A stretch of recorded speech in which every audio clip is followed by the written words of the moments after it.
नमस्कार दोस्तों, ज्ञान मीमांसा के यूट्यूब चैनल में आप सभी का स्वागत है।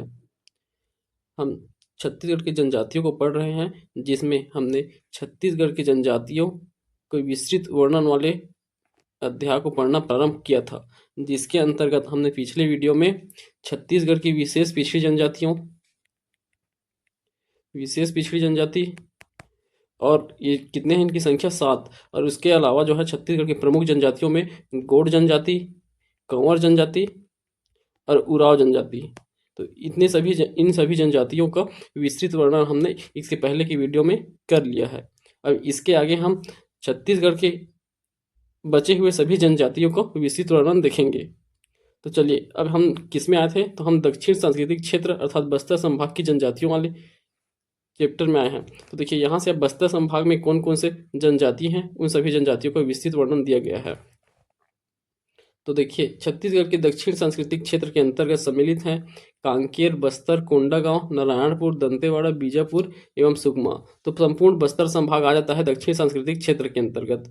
इसमें कौन कौन सी जनजातियां निवास करती हैं, तो देखिए, इसमें मुरिया, दंडामी मारिया, जिसे बाइसन हान मारिया भी कहते हैं, हल्बा, भद्रा, दोडला, परजा, गदबा, अबुझ माड़िया आदि जनजातियां इस क्षेत्र में निवास करती हैं। इनकी संपर्क बोली हल्बी भाषा है। और देखिए, इसमें सबसे पहले जनजाति है मुड़िया जनजाति। तो मुड़िया जनजाति को पढ़ते हैं आप। मुड़िया जनजाति, इनकी मुड़िया शब्द उत्पत्ति मूड़ शब्द से हुई है, जिसका अर्थ होता है पलाश का वृक्ष। तो मूड़ शब्द से मुड़िया जनजाति का उत्पत्ति हुआ है, जिसका अर्थ क्या होता है, पलाश का वृक्ष। इनका मुख्य संकेंद्रण बस्तर एवं कोंडागांव क्षेत्र में दिखाई देता है। इनके युवा ग्रह का नाम है गोटुल। तो गोटुल युवा ग्रह मुड़िया जनजाति से संबंधित है, जिसका विशेष सामाजिक महत्व है। कृषि, मुड़िया स्थायी कृषि करते हैं। देखिए, तो मुड़िया जनजाति द्वारा स्थायी कृषि किया जाता है, जबकि माड़िया या अबुझ माड़िया द्वारा पेद्दा कृषि किया जाता है, जो कि क्या है, एक स्थानांतरित कृषि है। इसके उपजाति देखें तो गोटुल मुरिया, राजा मुरिया और झोरिया मुरिया इसके उपजाति हैं। गोटुल मुरिया, राजा मुरिया और झोरिया मुरुआ, जबकि मुड़िया खुद गोंड जनजाति की उपजनजाति है। तो मुड़िया जो है गोंड की उपजाति है, और मुड़िया की उपजाति कौन कौन से है, गोटुल मुरिया, राजा मुरिया और झोरिया मुरिया। अगला देखिए इनकी बोली। तो मुड़िया जनजाति की बोली मुरिया या फिर कोयतुर कहलाते हैं। तो मुड़िया जनजाति की बोली है कोयतुर। ठीक, तो कोयतुर बोली को याद रखना है आपको, यह मुड़िया जनजाति की बोली है। अब देखिए, यहाँ परगना प्रमुख को मांझी कहा जाता है और पंचायत प्रमुख को पटेल कहा जाता है। मुड़िया जनजाति के परगना प्रमुख मांझी कहलाएंगे और पंचायत प्रमुख पटेल कहलाएंगे।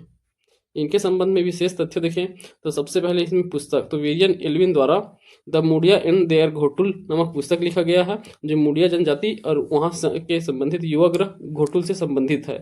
तो विलियम एल्विन द्वारा the Muria and their Ghotul नामक पुस्तक लिखा गया है। यहाँ सगाई मुड़िया विवाह में महला का अर्थ होता है, महला का अर्थ सगाई होता है। तो महला शब्द प्रयोग किया जाता है सगाई के लिए मुड़िया जनजाति में। प्रमुख गीत है इनका रीला गीत प्रमुख गीत है। और नृत्य में देखिए तो बहुत सारे नृत्य प्रसिद्ध है मुड़िया जनजाति के, जिसमें सबसे पहला है पूस कोलांग। पूस कलंगा कहते हैं इसे। इसमें केवल पुरुष लोग नृत्य करते हैं। तो देखिए, इससे पहले हम जितने भी चैप्टर पढ़े हुए हैं, उन सब चैप्टर का रिवीजन हम छत्तीसगढ़ की जनजातियों के विस्तृत विवरण वाले चैप्टर में कर रहे हैं। तो इसमें सभी जनजातियों से संबंधित उनके नृत्य, गीत, देवी देवता, पुजारी और जो कुछ भी विशेष हैं, उन सभी को हम इसमें कवर कर रहे हैं। तो जितने भी टॉपिक पढ़े उन सब का रिवीजन हो जा रहा है इसमें।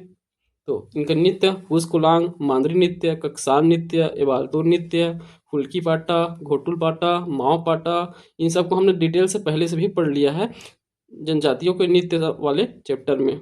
तो देखिए, और है दीवार पाटा, डोल पाटा, चिरहे पाटा, माड़ा पाटा, पंडली पाटा, कुरकोलिन पाटा, कोटा पाटा, गेड़ी या डिटोंग पाटा, अन पाटा, भुहारी कर्मा, छेड़ता, कोलांग पाटा। तो ये जो है मुड़िया जनजाति के प्रमुख नृत्य हैं। यह जनजाति सांस्कृतिक रूप से एक समृद्ध जनजाति है। सांस्कृतिक रूप से समृद्ध जनजाति है। यह इस जनजाति के प्रमुख नृत्य है जात्रा परक होते हैं।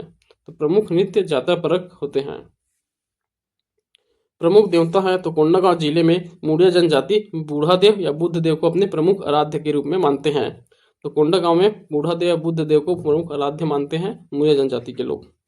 प्रमुख पुजारी, तो इनकी पुजारी को गायता कहा जाता है। और देखिए, मोहरिया सहनाई बजाने वाले को मोहरिया कहा जाता है। सहनाई को मोहरी कहा जाता है और मोहरी बजाने वाले को मोहरिया अर्थात सहनाई बजाने वाला मोहरिया कहलाता है। मौर्य जनजाति काष्ठ कला के लिए प्रसिद्ध है। तो पहले भी देखे थे शिल्प कला में, तो मौर्य जनजाति द्वारा काष्ठ और अबुझमाड़िया जनजाति द्वारा काष्ठ शिल्प कला प्रसिद्ध है। ठीक, अब चलिए, अब इसके बाद है माड़िया, दंडामी माड़िया या बाइसन हान माड़िया। तो देखिए इनके संबंध में देखते हैं, तो इन्हें बाइसन हान माड़िया के नाम से भी जानते हैं। माड़िया जनजाति के पुरुष सदस्यों द्वारा गौर सिंह युक्त मुकुट धारण करते हैं, इस कारण इन्हें बाइसन हान माड़िया कहते हैं। इनकी उपजाति देखें, यह जनजाति गोंड की उपजाति है, तो माड़िया स्वयं गोंड जनजाति की उपजाति है। इनकी उत्पत्ति भीमुल देव के आशीर्वाद से हुआ है। भीमुल देव अर्थात भीमा देव के आशीर्वाद से हुआ है। इनकी बोली गोड़ी बोली है, तो देखिए यहाँ दिया हुआ है गोड़ी बोली। तो गोड़ी बोली के साथ साथ ये जो है कोयतुर बोली का भी प्रयोग करते हैं। गोड़ी की उप बोली है कोयतुर, उसका भी, और इन साथ साथ इनका भसौटी बोली का भी प्रयोग करते हैं, भसौटी। ठीक, तो ये सब मडिया जनजाति की बोली हैं। भाषा परिवार, तो यह द्रविड़ भाषा परिवार के अंतर्गत आते हैं। इनकी कृषि पेद्दा कृषि, जो कि अस्थायी कृषि पद्धति है। तो देखिए पेद्दा कृषि इनका माड़िया का है और बुझमाड़िया दोनों का है। पेय पदार्थ है सल्फी, तो सल्फी पेय पदार्थ इनके सेवन करते हैं। इनके ऊपर पुस्तक लिखा हुआ है द गौर, तो वेरियर एल्विन द्वारा द गौर नामक पुस्तक लिया गया है, जो दंडामी माड़िया या बाइसन हार्न या माड़िया के ऊपर लिखा गया है। तो इसमें सब जो कौन सा होता है, बाइसन हार्न, तो गौर नृत्य को विश्व का सबसे सुंदर नृत्य बताया गया है वेरियर एल्विन द्वारा इसी पुस्तक में, द गौर में। आगे देखिए मकान एवं निवास, तो इनके मकान को क्या कहा जाता है, वेंडुकुर्मा। तो इनके मकान को वेंडुकुर्मा कहा जाता है। इससे पहले भी हम वेंडुकुर्मा देखे हैं, तो वेंडुकुर्मा और कहाँ था, अबुझमाड़िया जनजाति में। अबुझमाड़िया में वेंडुकुर्मा क्या होता था, तो प्रसूत स्त्री को प्रसव के बाद जहाँ जिस कमरे में रखा जाता, जिस कक्ष में रखा जाता है, उस कक्ष को वेंडुकुर्मा कहा जाता था। अब इन जनजाति में, माड़िया जनजाति में जो मकान रहेगा उसे वेंडुकुर्मा कहा जा रहा है। निवास कोंडागांव, बस्तर, दंतेवाड़ा, सुकमा, नारायणपुर और बीजापुर क्षेत्रों में देखने को मिलता है। तो सभी बस्तर संभाग में देख सकते हैं। यह जनजाति छत्तीसगढ़ राज्य के अलावा महाराष्ट्र, उड़ीसा, तेलंगाना और आंध्र प्रदेश, तो दक्षिण छत्तीसगढ़ के दक्षिण भाग से लगे हुए राज्यों में भी निवासरत हैं। और इसमें देखिए शब्दावली कौन कौन से प्रमुख शब्दावली हैं, तो एक पहला है सिहारी। तो सिहारी क्या होता है, इस प्रजाति के लोग जंगल में एक पृथक झोपड़ी बनाकर रहते हैं, जिसे सिहारी कहा जाता है। तो जंगल में झोपड़ी बना के रहते हैं, उस झोपड़ी को सिहारी कहते हैं। अगला है रांधा लोना, तो रांधा लोना इनका रसोई घर होता है। माड़िया जनजाति का रसोई घर रांधा लोना। लोना आवास होता है। माने कोट्टाम, यह बैठक कक्ष होता है, माने कोट्टाम। ओसेर या बरामदा होता है। ओसेर जो है बरामदा, बरामदा में शेर आ गया तो ओसेर। पटानद शयन कक्ष होता है, पटानद। शमशान को क्या कहते हैं, विष कबट कहते हैं, विष कबट शमशान। धान भंडारण कर को विज्जलोना, विज्जलोना। गोदमाल को गोदना गोदवाने की प्रथा होता है इनमें। गोदमाल क्या है, गोदने गोदवाने की प्रथा है। विट्टा, विट्टा का अर्थ है शिकार। तो ये है इनके प्रमुख मकान निवास स्थान के संबंध में। और देखिए प्रमुख संस्कार एवं रस्में देखें, तो इनमें जो है मृत्यु संस्कार के अंतर्गत क्या क्या शब्दावली होते हैं। देखिए तो मृत्यु संस्कार में होता है कुटेह। तो कुटेह क्या होता है, यह तीसरे दिन या कुछ दिनों बाद यह संस्कार किया जाता है, जिसमें मृत्यात्मा को घर के पूजा कक्ष में पितर देवों हेतु स्थापित अनाल कुंडा, तो अनाल कुंडा में लाते हैं, जो पूजा कक्ष में रहता है अनाल कुंडा, तो यहाँ लाया जाता है मृत आत्मा को। तो यह तीसरे दिन या कुछ दिनों बाद यह संस्कार को पूरा किया जाता है। ये क्या कहलाता है, कुटेह। अगला है स्मृति स्तंभ। तो दंडामी माड़िया जनजाति में मृतक के प्रति श्रद्धा, स्नेह तथा चिरकाल तक स्मृति बनाए रखने के उद्देश्य से स्मृति स्तंभ स्थापित करने की परंपरा है। और स्मृति स्तंभ को क्या कहा जाता है, हनाल गट्टा। तो हनाल गट्टा स्मृति स्तंभ माड़िया जनजाति का है। एवं मृतक स्तंभ गायता पखना भी कहते हैं। तो मृतक स्तंभ या उसे गायता पखना भी कहते हैं। यह कुटेह के दिन स्थापित किया जाता है। तो कुटेह अर्थात तीसरा दिन या उसके बाद के दिन, कुटेह के दिन स्थापित किया जाता है। दंडामी माड़िया जनजाति में उर्से कल, दान्याकल, मठ प्रकार के स्मृति स्तंभ स्थापित किए जाते हैं। उर्सेकल, दान्याकल व मठ प्रकार के स्मृति स्तंभ। यह स्मृति स्तंभ काष्ठ एवं पत्थर दोनों से बनाया जाता है। तो काष्ठ के भी हो सकते हैं और पत्थर के भी हो सकते हैं, दोनों प्रकार के बनाए जा सकते हैं स्मृति स्तंभ को। और देखिए गोटुल। तो गोटुल माड़िया जनजाति में गोटुल का संचालन विधुर एवं परिपक्व व्यक्ति द्वारा किया जाता है। तो विधुर अर्थात विधवा या फिर जिनके जैसे पत्नी छोड़ के चली गई है, ऐसे व्यक्ति द्वारा गोटुल का संचालन किया जाता है माड़िया जनजाति में। लांदा, तो देखिए लांदा क्या होता है, चावल का शराब होता है, तो चावल का बना हुआ पेय पदार्थ है बस्तर क्षेत्र का। इसका उपयोग विवाह के समय किया जाता है। तो लांदा का उपयोग करते हैं मांड्या जनजाति के लोग। अब इस जनजाति में प्रमुख पर्व एवं नृत्य कौन कौन से हैं, तो प्रमुख त्योहार में अमुस त्योहार, तो अमुस या हरेली त्योहार है। दूसरा है कोड़ता, जिसे नवाखानी त्योहार को कोड़ता कहते हैं। फिर नुका नोरदा नाद, यह नया चावल आने के पर्व का पर्व है, नुका नोरद नाद। दियारी तथा ककसार यात्रा, गोत्र देव की पूजा का पर्व है ककसार यात्रा। तो ये सभी प्रमुख त्योहार मनाए जाते हैं। और नृत्य देखें तो बायसन हान नृत्य या इसी गौर नृत्य भी कहते हैं। इसमें क्या करते हैं, भैंस के सिंग के समान टोपी पहनकर नृत्य करते हैं। यात्रा पर्व के दौरान किया जाता है, तो यह यात्रा पर्व के दौरान किया जाता है। माड़िया की उपशाखा दंडामी माड़िया द्वारा यह नृत्य किया जाता है। इस नृत्य को वेरियर एल्विन ने विश्व का सबसे सुंदरतम नृत्य कहा है। तो विश्व का सबसे सुंदरतम नृत्य कहा है बायसन हान नृत्य को। इनके प्रमुख देवी देवता की बात करें तो प्रमुख देवी है दंतेश्वरी देवी, मावली देवी, भैरम देवी, परदेसिन माता, बंजारिन माता, गोत्रपेन, पूर्वज देव। तो ये सब प्रमुख देवी देवता हैं इस जनजाति के। अगर इनकी गीत की बात करें तो पेंडुम पाटा, यह विवाह गीत होता है पेंडुम पाटा। दूसरा है करसार पाटा, यह गोत्रदेव यात्रा के गीत होते हैं। मृतक संस्कार गीत में अनाल पाटा।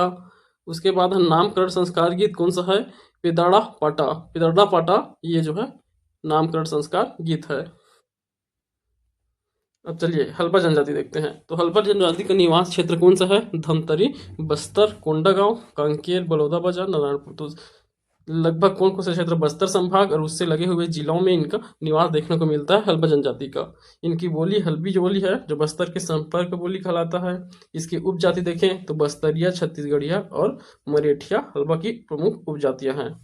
इनका व्यवसाय तो ये कृषि कार्य करते हैं, इसके साथ साथ पोहा या चिवड़ा बनाने का भी कार्य करते हैं। यह आर्थिक रूप से सबसे समृद्ध जनजाति कहलाता है हल्बा जनजाति, आर्थिक रूप से सबसे समृद्ध जनजाति है। टोटम, बस्तर में हल्बा जनजाति द्वारा टोटम को बरक कहा जाता है। तो जो टोटम चिन्ह होता है गोत्र चिन्ह उसे इनके द्वारा बरक कहते हैं। तो बरक हल्बा जनजाति का टोटम चिन्ह है। ककई पानी, ककई पानी क्या होता है, प्रसूता को प्रसूति के बाद दिए जाने वाले औषधि पानी को ककई पानी कहते हैं, पहले भी देखे थे इसे। उसके बाद है साक्षरता। अब देखिए साक्षरता में क्रम देखें तो हल्बा जो है सबसे साक्षर जनजाति कहलाता है। इसका 2011 की जनगणना के अनुसार 76.2% साक्षरता दर है। उसके बाद है प्रधान 70.7%। उसके बाद उराव 68.9%। तो ये जो है छत्तीसगढ़ के सर्वाधिक साक्षर जनजाति है हल्बा, प्रधान और उराव। विशेष तो कबीर पंथ का प्रभाव देखने को मिलता है हल्बा जनजाति में, कबीर पंथ को ज्यादा अपनाते हैं हल्बा जनजाति के लोग। और दूसरा होता है सौता संप्रदाय का प्रभाव, तो सौता संप्रदाय का प्रभाव इनके ऊपर देखा जाता है। चलिए अब अगला पढ़ेंगे भतरा जनजाति। तो भतरा जनजाति, भतरा का अर्थ होता है सेवक, तो भतरा का अर्थ सेवक है। इसमें भतरी बोली का प्रयोग किया जाता है और भतरी बोली हम इससे पहले भी देख चुके हैं। यह उड़िया और हल्बी का मिश्रण रूप है भतरी बोली। इनका निवास स्थान देखें तो ये बस्तर, कोंडागांव, दंतेवाड़ा, सुकमा, तो जो उड़ीसा क्षेत्र से लगे हुए क्षेत्र हैं उन जिलों में इनका निवास देखा जाता है। जनजाति देवता देखें तो शिकार देवी इनके देवता है और दूसरा माटी देव, शिकार देवी और माटी देव इनके प्रमुख देवता है भतरा के। आगमन तो 14वीं शताब्दी में काकती वंश के संस्थापक राजा अन्नम देव के साथ वारंगल के बस्तर आए थे। तो अन्नम देव के साथ यह वारंगल से बस्तर आए थे भतरा जनजाति। इनके नाट्य को देखिए भतरा नाट, तो भतरा नाट भतरा जनजाति द्वारा किया जाता है। इसे बस्तर का थिएटर भी कहा जाता है। तो भतरा नाट सबसे ज्यादा प्रसिद्ध नाट्य कला है। अगला है विषय। इस जनजाति में बाकरा का अर्थ होता है कमरा, तो बाकरा क्या होता है, कमरा होता है। तो बाकरा को याद रखेंगे आप, क्या है, भतरा जनजाति में कमरा को बाकरा कहा जाता है। चलिए अगला है दोरला जनजाति। इसे कोया या कोयतुर जनजाति के नाम से भी जाना जाता है। दोरला जनजाति, इनका नामकरण रियासत कालखंड में कोया जाति संप्रदाय के मुखिया को दोरा कहा जाता था, दोरा कहा जाता था। इसी नाम से कोया जाति समूह को दोरा कोया कहा जाने लगा, जो कालांतर में दोरला जाति नामक सूचक में परिवर्तित हो गया। ठीक, तो पहले जो है रियासत काल के समय में कोया जाति समुदाय के मुखिया को दोरा कहते थे। दोरा इसी नाम को कोया जाति के समूह में दोरा कोया कहने लगा और कोया दोरा कोया से ही बाद में कालांतर में ये क्या कहलाने लगा, दोरला कहलाने लगा।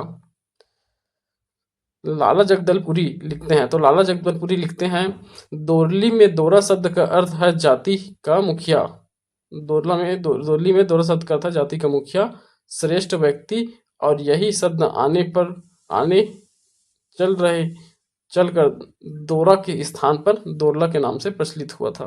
तो ये लाला जगदलपुरी द्वारा लिखा गया है कि यही दोरा जो है दोरला के रूप में परिवर्तित हुआ है। चलिए अब इनके संबंध में क्या क्या है। इनके पूर्व नाम क्या है, कोया या कोयतूर के नाम से भी जानते हैं इन्हें। इनका मुख्य संकेंद्रण बस्तर, बीजापुर, सुकमा अंचल में देखने को मिलता है। बीजापुर और सुकमा मेन है, इसके अलावा बस्तर में भी। गोदावरी अंचल में निवास करते हैं। यह जनजाति स्वयं को वारंगल से आई हुई जनजाति कहते हैं। तो दोरला कहाँ से आए हुए हैं, वारंगल से। कोंटा क्षेत्र के दोरला जनजाति को दोर्रा कोया या दोया कोयर भी कहते हैं। तो दोर्रा कोया या दोया कोयर किन्हें कहते हैं, जो कोंटा क्षेत्र में निवास करते हैं।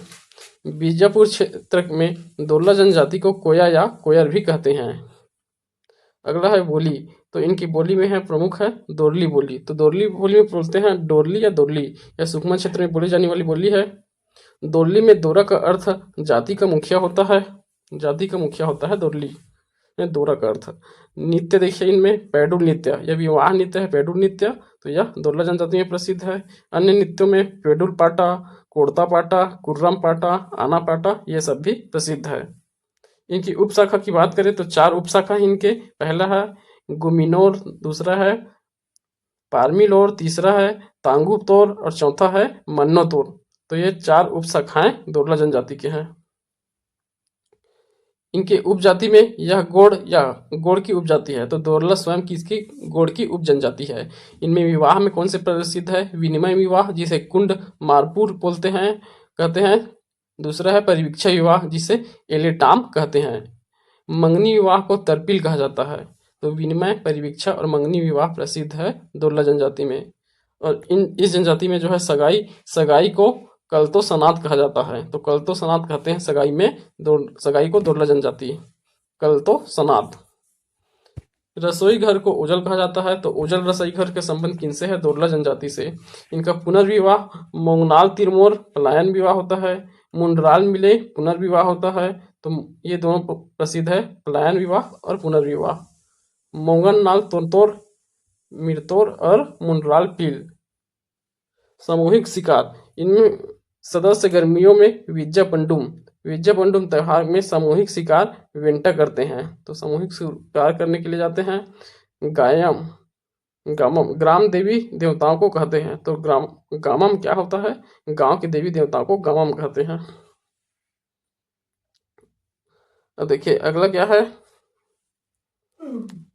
धार्मिक पुजारी। तो इनके धार्मिक पुजारी को क्या कहते हैं, पेरुम कहते हैं। पहले गामम हो गया जो देवी देवताओं को कहते हैं, और अगला है धार्मिक पुजारी को पेरुम कहते हैं। इनका उल्लेख इनके एक मृत्यु गीत में कलेगी राजू। तो एक मृत्यु गीत में कलेगी राजू अर्थात कलिंग राजा का लेख मिलता है। तो कलिंग राजा को कलेगी राजू के नाम से उल्लेखित मिलता है, जो इनके मृत्यु गीत में गाया जाता है। इनके त्योहार दोरला में बारिश न होने पर कप्पल पंडुम अर्थात मेढकों का विवाह त्योहार स्त्रियों द्वारा किया जाता है। तो मेढकों का विवाह किया जाता है कप्पल पंडुम, यह भी दोरला जनजाति से संबंधित है। अन्य त्योहार में देखिए जीरा पंडुम, कोल पंडुम, चिकुर पंडुम भी इनके द्वारा आयोजित किया जाता है। चलिए अब अगला है गदवा या गड़ावा जनजाति। तो गड़वा जनजाति यह बस्तर क्षेत्र में निवास करती है और मूलतः यह उड़ीसा के जनजाति है। प्रमुख देवी देखें तो बूढ़ी देवी या ठकुराइन माता प्रमुख देवी है। उपजाति में बोदो, कथेरा, पारगी, कापू ये इनकी उपजाति हैं। जनश्रुति अनुसार काकती शासक महिपाल देव द्वारा पालकी ढोने के कार्य के लिए लाया गया था। तो यह जो है माना जाता है कि काकती शासक द्वारा, वो भी किनके द्वारा, महिपाल देव द्वारा।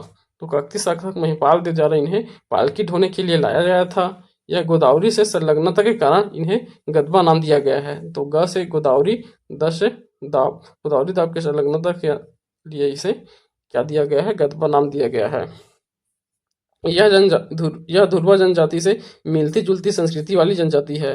तो धुरवा जनजाति से मिलते हैं। धुरवा जनजाति को और परजल जनजाति के नाम से जानते हैं। तो इनकी मिलती जुलती संस्कृति होती है। इस जनजाति में भी घोड़े को छूना पाप माना जाता है। तो इनमें भी घोड़े को छूना पाप माना जाता है। इससे पहले किसमें देखे थे, कमार जनजाति में। तो कमार में घोड़े को छूना पाप है और गदवा में भी पाप माना जाता है। चलिए अगला है परिजा जनजाति। तो यह बस्तर, कोंडागांव, सुकमा, दंतेवाड़ा क्षेत्र में निवास करते हैं। इनकी उत्पत्ति परिजा शब्द संस्कृत भाषा के परिजा से उत्पन्न हुआ है, जिसका अर्थ होता है प्रजा। युवा ग्रह में धांगा बक्सर युवा ग्रह परिजा जनजाति का। इनकी बोली देखिए, तो इनका बोली क्या है, मडुली, सॉरी परजी। तो परिजा जनजाति की बोली है परजी। इसकी प्रमुख कौन है, तो मुखिया मडोली। मडोली क्या है, परिजा जनजाति की मुखिया, जिसके घर के सामने एक पत्थर देवता का निशान रहता है, जिसे मुंडा कहा जाता है। तो एक पत्थर देवता का निशान जिसे मुंडा कहा जाता है, जहां पर पंचायत चौपाल लगती है, तो इसी मडोली के पास जो है पंचायत लगती है। अगला है चौपाल। चौपाल या बिरयाना या मुंडा, बिरयाना मुंडा और वेरना मुंडा। तो चौपाल बिरयाना मुंडा या वेरना मुंडा होता है। इसका विशेष महत्व देखिए, तो परिजा जनजाति में धार्मिक कार्य करने वाला जानी सबसे शुद्धिकरण करने वाला भटनायक। तो देखिए इनमें जो है धार्मिक कार्य करने वाले को जानी कहा जाता है और शुद्धिकरण करने वाले को भटनायक कहा जाता है। तो ये इनका संबंध है, जानी और भटनायक दो परिजा जनजाति संबंधित है। बस्तर में इस जनजाति को ध्रुवा नाम के नाम से जानते हैं, तो ध्रुवा जनजाति भी कहा जाता है बस्तर संभाग में। तो ये हो गया परिजा जनजाति। अब इसके आगे हम देखेंगे मध्य सांस्कृतिक क्षेत्र। तो मध्य सांस्कृतिक क्षेत्र के अंतर्गत हम बिलासपुर, रायपुर एवं दुर्ग संभाग की जनजातियों को देखेंगे। देखिए छत्तीसगढ़ के मध्य सांस्कृतिक क्षेत्र के अंतर्गत शामिल हैं बिलासपुर, रायपुर, दुर्ग संभाग। इनके अंतर्गत बिलासपुर, कोरबा, रायगढ़ जिले के मैदानी क्षेत्र, जांजगीर चांपा, शक्ति, मुंगेली, रायपुर, महासमुंद, बलौदाबाजार, गरियाबंद, धमतरी, दुर्ग, बालोद, बेमेतरा, राजनांदगांव, खैरागढ़, चीखदान, मोहला, मानपुर, अंबागढ़, चौदी, कबीरधाम। तो तीनों संभागों के सभी जिले आ जाते हैं इसमें। इसमें कौन कौन से निवास करते हैं, तो इनके अंतर्गत अगरिया, बिंझवार, धनवार, भुंजिया, कोंद, कोल, सौरा, सौता, शिकारी, पाव, भैना, कंवर, गोड़, कमार, कंडरा, उराव, ये सभी जनजातियां निवास करती हैं मध्य सांस्कृतिक क्षेत्र में। अब इन सभी जनजातियों को बारी बारी से डिटेल से पढ़ेंगे। तो देखिए इसमें सबसे पहले कौन सा है, अगरिया जनजाति। तो अगरिया जनजाति है, तो चलिए देखते हैं अगरिया जनजाति को। तो अगरिया जनजाति का निवास देखें तो यह मैका श्रेणी में पाया जाता है। उसके अलावा सरगुजा, कोरिया और जसपुर आदि क्षेत्रों में भी दिखाई देती हैं अगरिया जनजाति। इनका निवास देवता धधकती भट्टी है, तो इनका निवास देवता धधकती भट्टी को देवता मानते हैं। इनकी दो उपजातियां हैं, एक है पथरिया और दूसरा है खुटिया गिरिया। पथरिया अगरिया और दूसरा खुटिया गर्दिया। इनके पितृ देवता लोहासुर हैं, तो लोहासुर इनके पितृ देवता हैं। प्रमुख देव में बूढ़ा देव, ठाकुर देव, बाघ देव, जोगनी, शीतला माता और धुल्ला पाटा, तो ये सभी इनके प्रमुख देव है। इनके कार्य को देखें तो लोहे गलाने का व्यवसाय है इनका। उड़द दाल का विशेष महत्व है। इनका चूल्हा एक या दो मुंह का अंग्रेजी के उल्टा यू आकार का होता है। तो ये इनके द्वारा जो चूल्हा बनाया जाता है वो इस प्रकार यू आकार का होता है। यू आकार का चूल्हा बनाया जाता है। दशहरा उत्सव के समय लोहासुर को काली मुर्गी की बलि दी जाती है, तो काली मुर्गी की बलि देते हैं लोहासुर अपने भगवान को। कौन सी जनजाति, अगरिया जनजाति। बिहार में इस जनजाति को असुर कहा जाता है, तो अगरिया असुर कहलाते हैं बिहार में। चलिए अब अगला है बिंझवार। तो बिंझवारों का बलौदाबाजार, महासमुंद, रायपुर, बिलासपुर, कोरबा और रायगढ़ क्षेत्र में इनका निवास है। इनका नामकरण विंध्यन पर्वत के मूल निवासी होने के कारण इन्हें बिंझवार कहा गया है।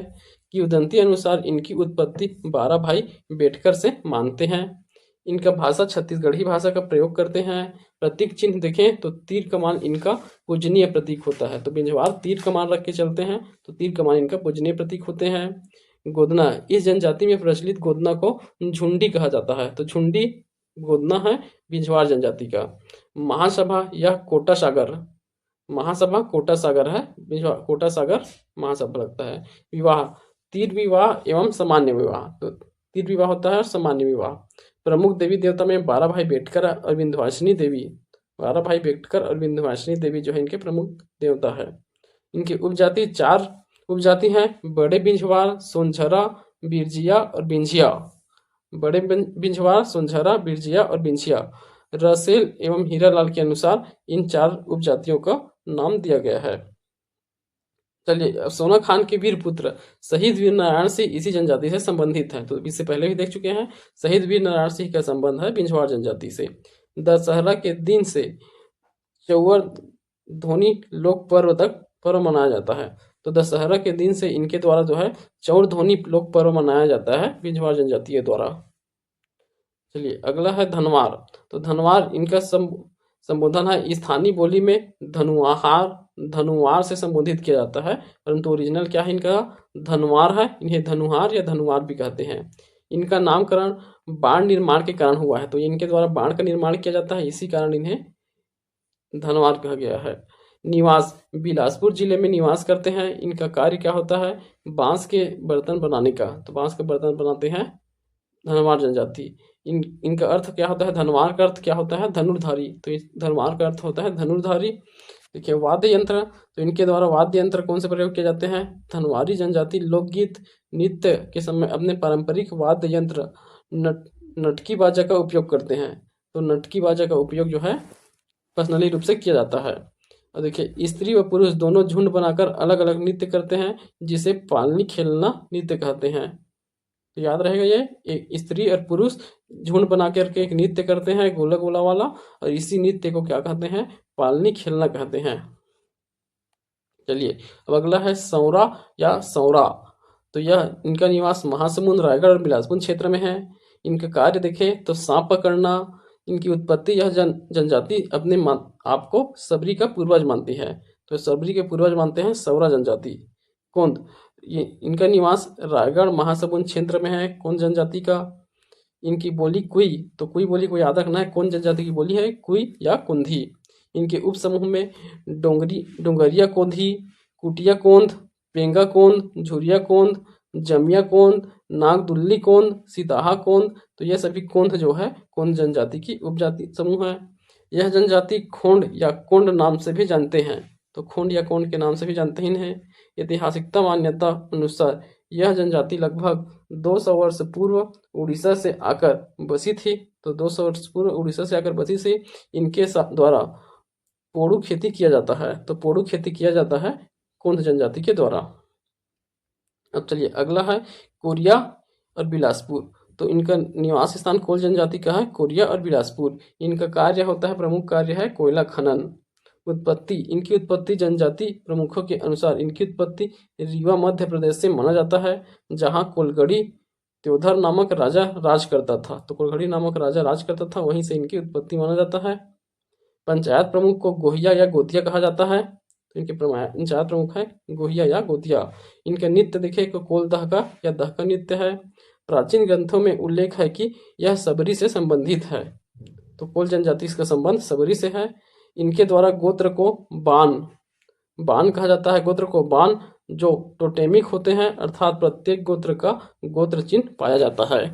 ठीक, तो बान क्या है कोल जनजाति का गोत्र है। कोल जनजाति का संबंध सबरी माता से है, इसे याद रखना है। अब अगला चलिए अगला है सौता जनजाति। तो सौता जनजाति यह सूरजपुर सरगुजा और बीजापुर रायगढ़ क्षेत्र में प्रसिद्ध है, निवास करते हैं। इनकी उपजाति देखें तो छत्तीसगढ़िया सौता और दूसरा है उड़िया सौता। इनका मुख्य संकेंद्रण कोरबा जिले के कटघोरा तहसील में है। कटघोरा तहसील कोरिया जिले। विशेष ये लोग बालक घोड़ा को अपना पूर्वज मानते हैं। तो बालक लोढ़ा कौन है सौता जनजाति के पूर्वज है बालक लोढ़ा।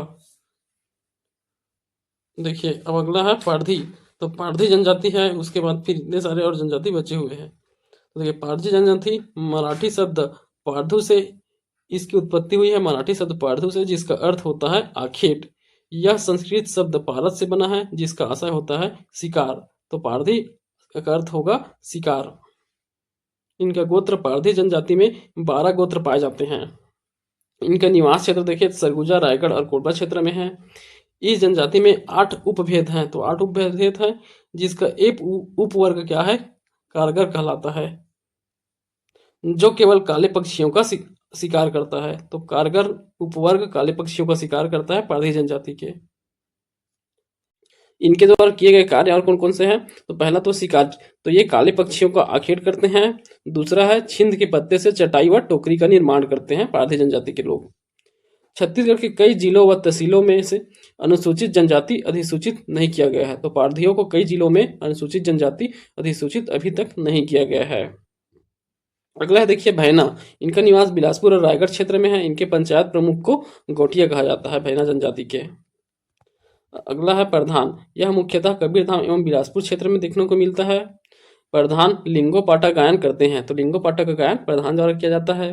इनकी उपजाति में राज प्रधान, गांडा प्रधान, देसाई प्रधान, मांडेर प्रधान, खलौटी प्रधान, बैगा प्रधान, ये सभी प्रधान की उपजातियां हैं।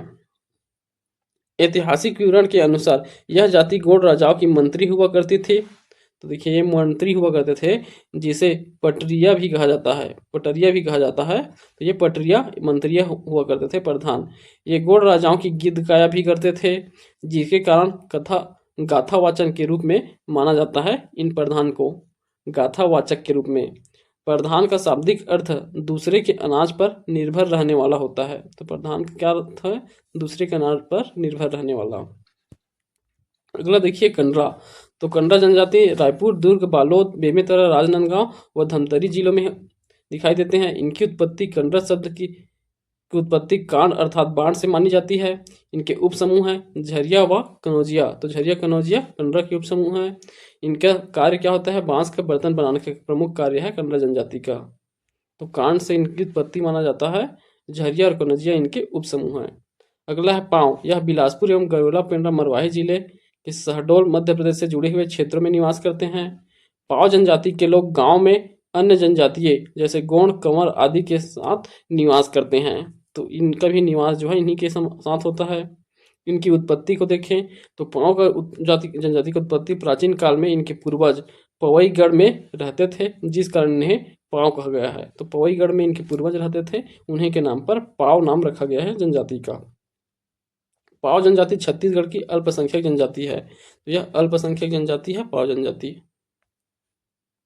अब चलिए, अब जो है इसी में हम अगला देखेंगे उत्तर सांस्कृतिक क्षेत्र, अर्थात अब सरगुजा संभाग की जनजाति देखेंगे। पहले दक्षिण के देखें, फिर मध्य के, अब हम उत्तर सांस्कृतिक क्षेत्र की जनजातियां देखेंगे। तो चलिए देखते हैं उत्तर सांस्कृतिक क्षेत्र के प्रमुख जनजातियों को। तो इनमें सबसे पहला जनजाति है खड़िया जनजाति। तो है रायगढ़, जसपुर, रायपुर, महासमुंद और सरगुजा क्षेत्र में निवास करते हैं। इनकी बोली क्या है? खड़िया बोली है।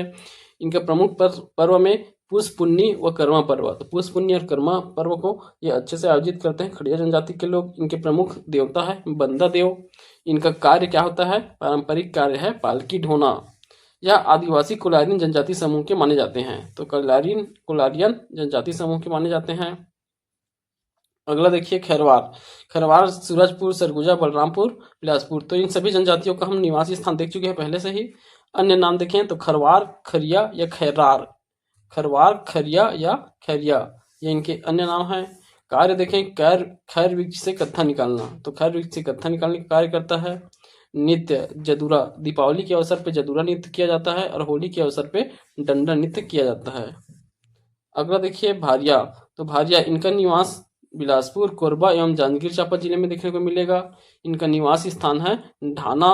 बोली को भरनोटी या भरियाटी बोली इनका बोली है। भरनोटी या भरियाटी भारिया जनजाति की बोली है। इनका युवा ग्रह का नाम है घसरवासा। भारिया रिया को घसर दिया, रिया घसर दिया, तो घसरवासा है भारिया जनजाति। यह जनजाति सांप और मोर के मांस खाने में विशेष रुचि रखते हैं। तो सांप और मांस के मोर खाने वाली जनजाति है भारिया। ग्राम सीमा पर मुठवा बाबा का चबूतरा होता है। तो मुठवा बाबा का चबूतरा गांव की सीमा पर बनाया गया रहता है भारिया जनजाति द्वारा। अगला चलिए मंझवार जनजाति। सरगुजा, बलरामपुर, कोरबा एवं रायगढ़ क्षेत्र में निवास करते हैं। इनके पंचायत प्रमुख को गौटिया कहा जाता है। देखिए तो मंझवार का पंचायत प्रमुख है गौटिया। इनकी बोली में स्वयं को होर कहते हैं। तो होर कहते हैं ये लोग स्वयं को, मंझवार अपने आप को होर। यह मिश्रित जनजाति है जिसकी इनकी उत्पत्ति गोड़, मुंडा और कंवर। तो गोड़, मुंडा और कंवर जनजाति से हुआ है मंझवार जनजाति की उत्पत्ति। आगे है मांझी जनजाति। यह रायगढ़, जसपुर, कोरबा, बलरामपुर और सरगुजापुर क्षेत्र में है। इनकी उत्पत्ति आर.वी. रसेल ने अपनी पुस्तक the tribes and caste of central position of India जो 1916 में प्रकाशित हुआ था, इसमें मांझी जनजाति की उत्पत्ति गोड़, मुंडा तथा कंवर जनजाति के पूर्वजों से माना जाता है। अगला है विलियम क्रूक्स के अनुसार आर्यन समूह के केवट, धीवर, मल्हार आदि नाव द्वारा नदी को मंझवार पार करने के कारण मांझी कहलाते हैं। तो केवट, धीवर और मल्हार ये सभी भी नदी से नाव के द्वारा पार करते हैं, इसलिए उन्हें भी मझधार पार करने वाले मांझी कहते हैं। इनकी उपजाति में देखें तो माझी जनजाति की 3 उपजातियां हैं, जिसमें कोल मांझी आता है, खोरबट्टा या तुरिया मांझी और तीसरा किसान मांझी है। इनके पंचायत प्रमुख को सियान कहा जाता है। मांझियों के प्रमुख है सियान। अगला देखिए नगेशिया। तो नगेशिया इनका क्षेत्र कौन क्षेत्र में है? सरगुजा संभाग क्षेत्र में दिखाई देते हैं नगेशिया। इनकी बोली सदरी बोली, नगेशियों की बोली है सदरी, जो जसपुर क्षेत्र की प्रसिद्ध बोली है सदरी। इनकी उत्पत्ति किंवदंती अनुसार नाग सर्प द्वारा रक्षा किए जाने के कारण इन्हें नगेशिया कहा गया है। तो नाग सर्प इनकी रक्षा करते हैं माना जाता है, इस कारण इन्हें नगेशिया कहा गया है। इनकी उपजाति में सिंदूरिया, तेल्हा और धुरिया इनकी उपजाति है। इनमें ये स्वयं को किसान कहते हैं, तो नगेशिया स्वयं को किसान कहते हैं। इस जनजाति में गोत्र नहीं पाए जाते हैं, तो गोत्र नहीं पाए जाते हैं नगेशिया में। अगला देखिए कोरकू जनजाति। तो कोरकू जनजाति बहुत ही महत्वपूर्ण जनजाति है छत्तीसगढ़ के। तो इनका निवास स्थान भी सरगुजा संभाग के कोरिया, सरगुजा, सूरजपुर और बलरामपुर में देखा जाता है। तो ये सरगुजा संभाग में ही निवास करते हैं। यह मुख्यतः मध्य प्रदेश और महाराष्ट्र की जनजाति है कोरकू। किंवदंती के अनुसार इनका अपना उत्पत्ति जो है महादेव से मानते हैं, तो महादेव से उत्पत्ति मानते हैं कोरकू जनजाति के लोग। इनका शाब्दिक अर्थ क्या होता है? जमीन खोदने वाला। तो कोरकू का शाब्दिक अर्थ होता है जमीन खोदने वाला। तो इनका पारंपरिक कार्य भी भूमि खोदना ही है। इसमें 2 नृत्य प्रसिद्ध है, एक थापटी नृत्य और दूसरा डांडा नृत्य। थापटी नृत्य आषाढ़ माह में आयोजित किया जाता है। इन दोनों को हम डिटेल से जनजाति नृत्य वाले चैप्टर में किए हैं। उपजाति, इनके उपजाति में बावरिया, बोपची, माक्सी, निहाल और बेड़िया। तो ये सभी कोरकू की उपजाति है, बावरिया, बोपची, माक्सी, निहाल और बेड़िया। पुनर्विवाह देखिए तो इनमें पाटो विवाह होता है, जो एक पुनर्विवाह है। तो इसके अंतर्गत कोरकू जनजाति की स्त्री द्वारा अपने पति का परित्याग कर अन्य व्यक्ति से विवाह करना पाटो विवाह कहलाता है। यह कोरकू जनजाति में प्रसिद्ध है। इनके निवास स्थान को धाना कहते हैं, तो धाना इनका निवास स्थान है। मृतक संस्कार देखें तो मृतक संस्कार में सिडोली प्रथा प्रचलित है, जिसमें मृतकों को दफनाया जाता है, वह लकड़ी का स्तंभ गाड़ते हैं। तो सिडोली प्रथा इनका मृतक संस्कार है कोरकू जनजाति का। इसमें मृतकों को दफनाते हैं और उसके दफनाए हुए स्थान पर एक मृतक स्तंभ गाड़ते हैं लकड़ी का। जनजाति नाट्य, तो इनमें खम्ब स्वांग नाट्य प्रसिद्ध है। कोरकू जनजाति द्वारा किया जाने वाला नाट्य है खम्ब स्वांग नाट्य। इस जनजाति में गांव के बाहर ऊंचे खंभे का मेघनाथ त्योहार, एक ऊंचे खंभे गाड़ा जाता है, वहीं जो है मेघनाथ त्योहार मनाने हेतु इसे गाड़ा गया रहता है। तो मेघनाथ त्योहार मनाने के लिए गांव के बाहर ऊंचे खंभे गाड़े रहते हैं, उसे मेघनाथ खंभ कहते हैं, मेघनाथ स्तंभ। चलिए अब है मुंडा जनजाति। तो मुंडा जनजाति ये ज़्यादातर झारखंड में देखा जाता है। तो जसपुर एवं बलरामपुर झारखंड से लगे हुए क्षेत्र हैं, तो यहाँ भी इनका निवास है थोड़े बहुत मात्रा में मुंडा जनजाति। यह झारखंड की प्रमुख जनजाति है, तो झारखंड की प्रमुख जनजाति है, अतः छत्तीसगढ़ में झारखंड के संलग्न जिलों में प्रमुखता निवास करते हैं। ये होरोहान या मुर्रा के नाम से भी जाने जाते हैं, होरोहान या मुर्रा के नाम से, जिसका अर्थ गाँव का मुखिया होता है। ये उराव, कंवर और नगेशिया, भूइहर आदि के साथ निवास करते हैं। बोली देखे तो मुंडारी बोली, मुंडा जनजाति का मुंडारी। धार्मिक पुजारी को पाहन कहा जाता है, तो इनके धार्मिक पुजारी का नाम क्या है? पाहन। पाहन मृत्यु के पश्चात 10वें दिन पूर्वजों की पूजा करते हैं। 10वें दिन पूर्वजों की पूजा किया जाता है मुंडा जनजाति द्वारा। यह पाहन कौन है? धार्मिक पुजारी मुंडा जनजाति। फिर अगला देखिए बिहार। तो बिहार सरगुजा क्षेत्र में निवास करने वाली जनजाति है। इनकी उपजाति में बरहरिया या सोन नदी के उत्तर के क्षेत्र में निवास करते हैं, उन्हें बरहरिया, और जिनका उत्पत्ति सोन नदी के दक्षिण हिस्से से हुआ है उसे क्या कहेंगे? दक्षिणाहा। ये मुख्यतः गोंड एवं खरवार जनजाति के साथ निवास करते हैं। बिहार छत्तीसगढ़ की एक अल्पसंख्यक जनजाति है, अल्पसंख्यक जनजाति है बिहार। अब देखिए अब अंतिम है भील जनजाति। तो भील जनजाति छत्तीसगढ़ में कोरिया, मनेन्द्रगढ़, चिरमी, भरतपुर में देखने को मिलते हैं, क्योंकि भील जनजाति मुख्य रूप से यह जो है मध्य प्रदेश की जनजाति है, प्रमुख जनजाति है। तो मध्य प्रदेश से लगे हुए हैं कोरिया, मनेन्द्रगढ़, चिरमिरी, तो यहाँ निवास करते हुए दिखेंगे भील जनजाति। तो भील जनजाति में एक प्रथा प्रसिद्ध है गोल गधेड़ो। तो गोल गधेड़ो कुछ और नहीं, यह एक विवाह प्रथा है। तो गोल गधेड़ो एक विवाह प्रथा है जो परीक्षा विवाह के नाम से ही प्रसिद्ध है। अब इनकी उत्पत्ति देखिए द्रविड़ भाषा के बिल्लू शब्द से हुआ है। तो बिल्लू शब्द से हुआ है जिसका अर्थ बाण या तीर होता है। भागवत पुराण में इन्हें वेण राजा का संतान बताया गया है। तो मेड़ राजा का संतान बताया गया है इन्हें। विवाह देखिए तो हिरण्य विवाह, तो हिरण्य विवाह मिहि जम्बू, तो हिरण्य विवाह क्या कहलाता है, मिहि जम्बू। परीक्षा विवाह गोल गधेड़ो। हट विवाह उदाड़ी, उदाड़ी क्या है, हट विवाह है भील जनजाति की। धरज माई ये दंडा, खंडाड़िया, खंडाड़िया या धरज माई। यह विनिमय हाट पाट विनिमय विवाह है ये। देखिए इनका उल्लेख रामायण में सबरी भीलनी और महाभारत में एकलव्य भील का वर्णन मिलता है। तो सबरी भीलनी, तो भील सबरी भील के रूप में, और महाभारत में एकलव्य भी भील के रूप में इन दोनों का विवरण मिलता है। ठीक। और टीबी नायक द्वारा इनके ऊपर एक बुक लिखा गया है जिसका नाम क्या है, द भील।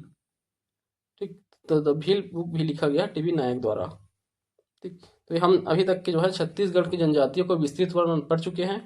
अब देखिए इसी चैप्टर के बाद से दिया हुआ है जनजाति समस्या। तो जनजाति समस्या छोटा सा टॉपिक है, इसको भी पढ़ लेते हैं इसी में। तो देखिए जनजातियों में क्या क्या समस्या देखने को मिल रहा है अभी वर्तमान में। तो पहला है विस्थापन की समस्या, दूसरा है पर संस्कृति ग्रहण, और तीसरा है पृथककरण का प्रभाव। तो विस्थापन का अर्थ क्या होता है, जनजातियों को उनके मुख्य निवास स्थान से उन्हें हटा करके दूसरे स्थान पर विस्थापित किया जा रहा है। तो इससे इनकी जनजातिक संस्कृति में रुकाव उत्पन्न हो रहा है। तो देखिए लोगों द्वारा तो उद्योग की स्थापना के लिए, राष्ट्रीय उद्यान अभ्यारण्यों के स्थापना के लिए जहां जनजाति समुदाय निवास करते हैं उन स्थानों को विस्थापित कर दिया जा रहा है, उन्हें दूसरे जगह स्थानांतरित कर दिया जा रहा है, और वहां जो है उद्योग और राष्ट्रीय उद्यान के लिए आरक्षित किए जा रहे हैं। उसकी वजह से जनजातियों में समस्या आ रही है, जिससे उनके में क्या क्या प्रभाव पड़ेगा, उनके जीवन शैली में बदलाव आ रहा है, उनकी आर्थिक समस्याएं, संस्कृति का क्षरण हो रहा है। तो ये 3 प्रमुख प्रभाव दिखाई देते हैं विस्थापन के कारण। और दूसरा है पर संस्कृति ग्रहण। पर संस्कृति ग्रहण मतलब दूसरे संस्कृतियों को अपनाना। तो ये विदेशी संस्कृतियों को अपना रहे हैं, शहर क्षेत्रों में पहुंच के ये शहरी संस्कृति को अपना के अपना जो पारंपरिक आदिम संस्कृति है उसे जो है भूल रहे हैं। अगला है पृथककरण का प्रभाव। तो पृथककरण का अर्थ है जो है क्या कि जनजातियों को अलग से पृथक रूप में देखा जाता है, इन्हें तो पृथक करके रखा जाता है, तो जिनसे इनमें भेदभाव उत्पन्न होता है। तो पृथककरण के कारण भी इनमें भेदभाव दिखेगा। तो सारी समस्याएं इन तीनों के आधार पे ही देखा जाता है। तो जनजातियों में ये 3 प्रमुख समस्याएं देखने को मिलता है। तो देखिए अब यह वीडियो फिर से बहुत ज़्यादा बड़ा हो जाएगा यदि हम सबको कवर करेंगे। तो देखिए एक और छोटा सा वीडियो बन जाएगा 10-15 मिनट का, जिसमें हम अनुसूचित जनजाति संबंधी संवैधानिक प्रावधान को देख लेंगे। उसके बाद हम इसमें अनुसूचित जनजाति के जनगणना 2011 में क्या भूमिका है उसको देख लेंगे। तो जनगणना संबंधित जनसंख्या, लिंगानुपात, साक्षरता ये सब दिया गया है, उन सबको देखेंगे। तो एक वीडियो और बनाएंगे जो छोटा से 10 से 15 मिनट का होगा। उसके बाद जो है छत्तीसगढ़ की जनजाति कंप्लीट हो जाएगा। और अब हम इसमें क्या करेंगे, तो हम संडे को ही, मतलब आज संडे को क्या करेंगे, इसमें हम एमसीक्यू क्वेश्चन करेंगे। तो अभी तक के विगत वर्षों में जितने भी प्रश्न पूछे गए हैं उन सब प्रश्नों को लेंगे और उसे सॉल्व करके जो है हम अच्छे से उसको तैयारी कर लेंगे। ठीक।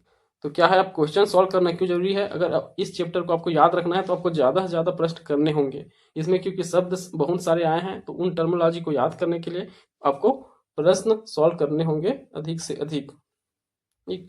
तो अगर आपको हमारा वीडियो पसंद आ रहा है तो आप हमारी वीडियो को लाइक करें, चैनल को सब्सक्राइब करें और वीडियो को अपने दोस्तों में शेयर करें। हमसे जुड़े रहने के लिए आप हमारे ज्ञान मीमांसा के टेलीग्राम चैनल और यूट्यूब चैनल को सब्सक्राइब कर सकते हैं, फॉलो कर सकते हैं। धन्यवाद।